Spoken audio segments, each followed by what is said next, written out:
Stephen, to you, I mean, this is rolling out to your constituency very shortly in October, I think. Now, when the Liberal Democrats, your party, were in government with Hugh's party, the Conservatives, you voted for universal credit. Do you still believe in it? I'm actually bitterly disappointed because I think universal credit has become a car crash. One of the whole principles behind universal credit was to make work pay. And what that meant was the people who have been on benefit for a while, when they get onto a low-income job, they retain enough of their benefit to make it pay. That's the principle behind it. That's something that I supported 100%. Well, not so long ago, the Centre for Social Justice, which was actually the think tank that Ian Duncan Smith set up, came out with a report to say that £2 billion has been taken out of universal credit from work incentives. So what that basically means is universal credit, work doesn't pay anymore. They've absolutely slashed the taper, they've slashed the work allowance. You now have anywhere between 6 to 12 weeks before people get paid.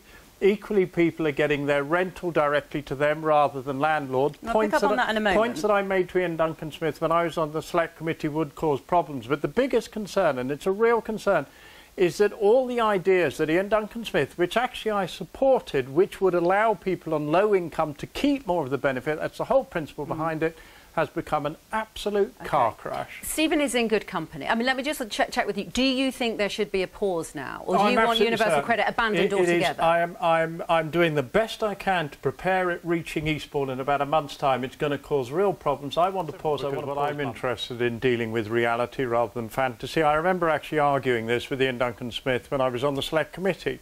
And he said almost exactly the same thing. And I said, Ian, when you're really poor, and you have 3 or 4 children, and it's December the 7th, and you get £700, I'm going to spend it on presents rather than giving it to my landlord. And I told him, I said, Ian, this will spike rental arrears. And we're talking 10%. It's going to end up a lot higher than that. Julia, 10% of hundreds of thousands is an absolute disaster. So what I want with this element of universal credit is, again, a pause there to deal with the reality rather than the fantasy of the way we would like people to behave.